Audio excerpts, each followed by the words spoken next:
Jangan lupa like, komen, dan subscribe channel YouTube TVRI Bengkulu, serta nyalakan lonceng notifikasinya. Obrolan pas di sini, pemirsa Opini, kita mulai kembali nih. Wah, membahas satu hal yang sangat seru sekali tentang media sosial. Semuanya, baik itu anak-anak, terus juga remaja, orang dewasa, sampai orang tua sekalipun, pasti punya handphone. Dan pasti di dalam handphonenya ini sudah ada media sosial. Apapun itu, entah itu Facebook, entah itu Instagram, TikTok, atau juga X, dan YouTube, bahkan sekalipun yang juga termasuk kategori sosial media. Nah, di sanalah peran seorang Ferry ini untuk membangun brand image untuk di kalangan elit politik. Nah, dengan tema kita kepala daerah, influencer, gimmick, gaya, atau gagasan. Nah, Fer, untuk gimmick atau strategi ini nih, ini kan juga ada yang menarik nih. Tindakan-tindakan viral seorang kepala daerah itu kan terkadang lebih banyak bermuatan gimmick, atau sebenarnya ini hanya sebuah strategi komunikasi politiknya. Jadi fenomena di media sosial saat ini, Bang, kepala daerah itu kan berlomba-lomba, pingin muncul, pingin dikenal. Nah, namun mereka itu memang tidak pernah lepas atau tidak bisa lepas dari kata gimmick. Karena pencitraan itu sudah 100% konsumsi wajib bagi kepala daerah. Jadi kalau beliau masih menggunakan cara-cara tradisional, tidak perlu diliput, tidak perlu diekspos, itu beliau akan tersingkir. Secepat mungkin akan jatuh. Karena masyarakat menantikan informasi dari kinerja mereka, kepala daerah. Maka dari itu, kepala daerah harus bermain dengan gimmick-gimmick. Namun, gimmick yang dimaksud ini juga ada batasan. Jadi jangan sampai gimmick ini hanya mengedepankan visualisasi. Jadi visinya juga harus tegas. Di dalam gimmick, visi gagasannya harus muncul. Jadi jangan cuma mengandalkan visualisasi yang menarik saja. Kita kan ada Gubernur Jawa Barat nih, dia itu pakainya komplit. Walaupun dia settingan nih, kalau dia turun mobil, 2-3 kameramen sudah standby. Apapun yang mau dia bicarakan itu kamera sudah terekam. Nah, itu kan gimmick itu sebenarnya. Sudah disetting, sudah didesain, apapun. Bahkan seorang pejabat seperti beliau pun ketemu siapa, dia sudah merancang apa yang ingin dia katakan. Tapi masyarakat butuhnya yang memang seperti itu. Kalau memang mau gimmick, tunjukkan visi misi atau gagasan dalam sebuah konten itu. Apa yang beliau perbuat, apa yang beliau ingin lakukan dengan masyarakat. Sehingga itu tersampaikan dengan baik. Kalau komunikasi politik di era media sosial memang seperti itu, Bang. Jadi kita harus menyampaikan setiap detail program kerja. Namun, ada fenomena belakangan ini, ada kepala daerah kita yang memang sedang diserang di media sosial. Nah, media sosial ini mungkin pembisiknya juga belum mengetahui secara detail atau belum mengikuti pola yang ada. Bahwasanya media sosial ini, kalau masyarakat itu adalah Tuhan bahasa kasarnya. Jadi masyarakat itu menentukan kebenaran atau tidak benarnya. Maka dari itu di saat kepala daerah melakukan kesalahan dari perspektifnya masyarakat, maka solusinya adalah minta maaf. Jangan sibuk klarifikasi. Kalau klarifikasi itu membuat masyarakat makin marah. Nah, jadi ini yang banyak belum paham kepala daerah. Kepala daerah banyak takut untuk mengakui kesalahannya. Padahal tinggal minta maaf. Ya seperti yang dilakukan oleh pejabat RI kita di pusat, wakil presiden datang dia minta maaf. Dan apa sambutan masyarakat? Berterima kasih. Padahal elektabilitas beliau juga sedang tergerus di pusat kan. Betul. Tapi dengan dia hadir dengan meminta maaf. Nah, itu gaya kepemimpinan di media sosial yang banyak dilupakan atau tidak mau diikuti. Padahal masyarakat cuma butuh maafkan saya perbaiki. Itu aja yang dibutuhkan oleh masyarakat. Otomatis nanti dari masyarakat juga akan lihat, wah luar biasa ini sebagai seorang petarung sejati yang akhirnya kalau ada kesalahan memang minta maaf, kalau ada yang kurang-kurang juga bisa ditambah gitu. Karena media sosial kan sangat luar biasa sekali. Orang sekarang juga misalnya begitu melihat ada foto baliho pada saat musim kampanye, dia tidak cari ke surat kabar, ke koran, dia carinya buka handphone langsung ketik di Instagram, langsung ketik atau di TikTok, namanya siapa, akan dilihat gitu. Begitu sekuatnya the power of media sosial ini. Jadi memang netizen itu ya kalau untuk media sosial ya, bukan dalam perspektif agama ya, setara dengan Tuhan itu. Benar. Yang bisa membenarkan atau menyalahkan, yang bisa menghukum atau tidaknya seorang kepala daerah yang di media sosial. Nah untuk penggunaan media sosial ini kan otomatis yang tadi juga Ferry cerita bisa meningkatkan elektabilitas. Nah sejauh mana pengaruhnya? Sampai 100% kah?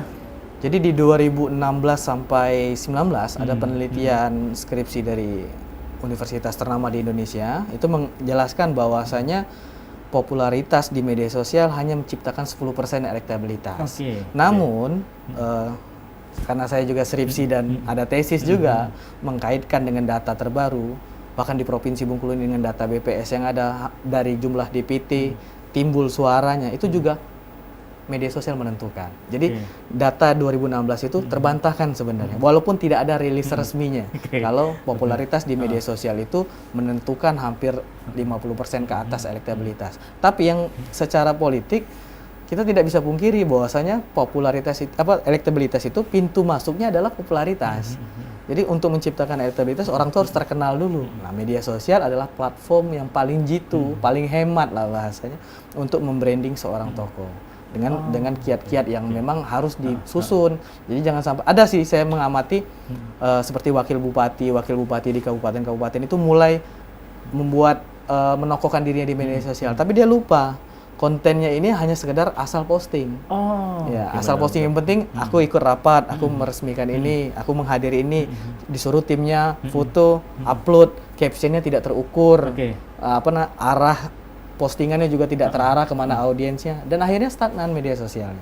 Dan banyak juga kepala daerah memulai media sosial itu dengan membeli followers. Di situ kesalahan paling fatal. Karena kenapa? Membeli followers itu sama saja kita itu dibekukan oleh algoritma media sosial tersebut. Kita dianggap pelanggaran, tapi kita masih bisa mengakses media sosial. Cuman kita tidak atau sulit lah bisa dibilang untuk mengakses FYP-nya. Untuk diangkat oleh algoritma media sosial. Dan banyak yang lupa, Bang, bahwasanya sekarang ini era media sosial ini bukan era silaturahmi. Jadi orang masih beranggapan, saya berkeliling dengan ibu-ibu, bapak-bapak atau teman-teman pemuda atau organisasi elit politik juga, kalau ngobrol mereka beranggapan media sosial ini untuk menjalin silaturahmi yang jarak jauh atau yang terkekang oleh waktu. Salah. Media sosial ini era algoritma. Era algoritma itu dalam arti kita bersaing menciptakan kemampuan pribadi, personal branding kita, usaha kita, apapun tentang kita untuk mengenalkan ke layak publik. Itu betul. Era algoritma. Benar. Kalau dulu mungkin orang tegur sapa di sosial media, kita posting foto yang like sampai ratusan. Sekarang malah yang like 20 itu sudah sangat luar biasa loh. Karena itu tadi yang betul yang Ferry bilang, sekarang justru akan menjadikan sosial media itu sebagai algoritma, bisa untuk eksistensi kita juga, untuk wirausaha kita, atau perusahaan atau media yang kita bentuk. Kalau dulu kan isi komen-komen, apa kabar, di mana sekarang, mainlah ke rumah gitu-gitu. Jadi banyak yang takut untuk bermedia sosial, tapi ada juga yang nekat. Nah, nekat inilah yang perlu kita ingatkan. Ya, karena banyak yang mencoba menjadi influencer. Contoh nih, FB Pro, emak-emak memunculkan dirinya di FB Pro. Tapi nyatanya, ya norma-norma sosial, bahkan norma agama pun terlanggar dengan konten-konten itu. Itu yang harus kita terus edukasi. Jangan sampai, bahkan kelas pejabat atau elit politik seperti kepala dinas, ada juga yang mulai eksis.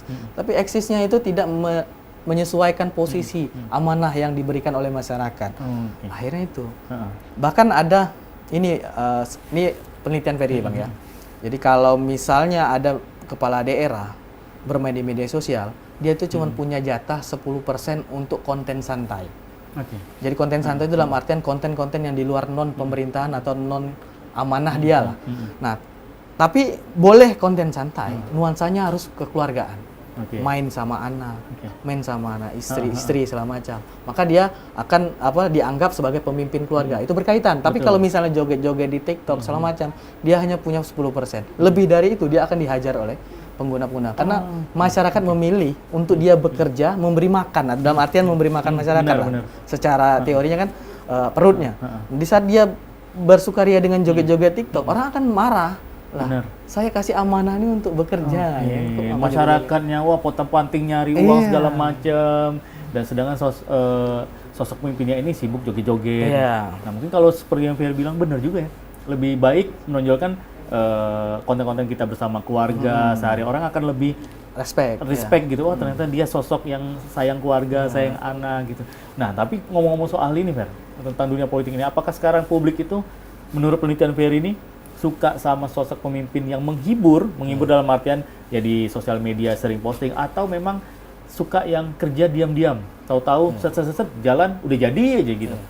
Nah, jadi sebenarnya Bang, ini kan 50-50 lah dalam artian, jadi pejabat yang disukai oleh masyarakat adalah pejabat yang menghibur sebenarnya. Oke.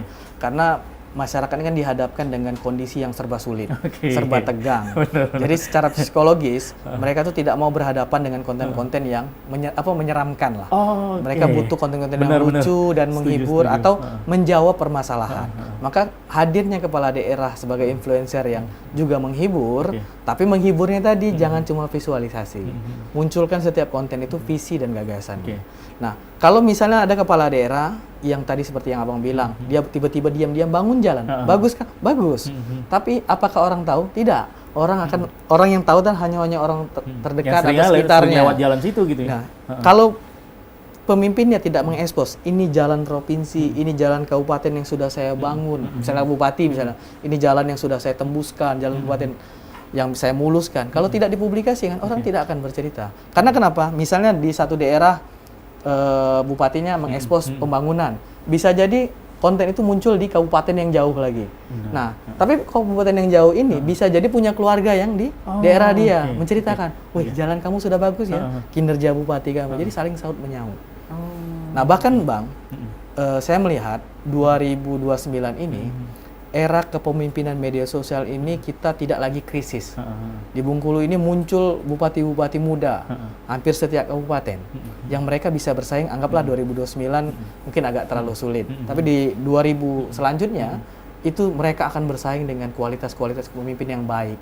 Menurut Ferry, krisis kepemimpinan kita terjawab di pilkada mungkin dua kali lagi lah, karena tahun depan bisa jadi hal-hal yang tidak betul, tahu benar ya. sekali. Oke deh. Dan seperti apa kembali pemirsa Opini, obrolan lanjut yang kita bersama dengan Ferry. Jangan kemana-mana. Obrolan pas di sini akan kembali lagi hanya untuk Anda.